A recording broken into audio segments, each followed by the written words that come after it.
Dahil sumasapat lang talaga yung kinikita nila sa pambayad ng bills. $5,000. Ito ay nagkakahalaga ng 200,000 pesos dito sa amin sa Saskatchewan. Between $1,600 to $1,800 ang mortgage. Grocery, $100 to $700 per month. Bayad sa tubig, bayad sa kuryente, home insurance, energy, lagyan mo na lang sa 100.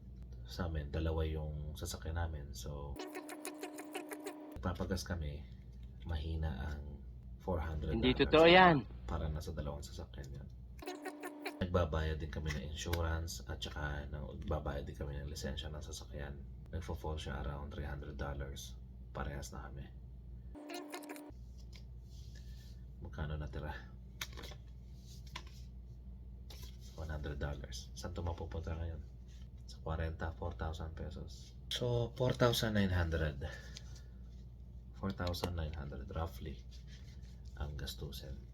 Magtataka kayo, may mga nurse na dito nagdo-double job pa. Bakit? Dahil sa gahaman sila,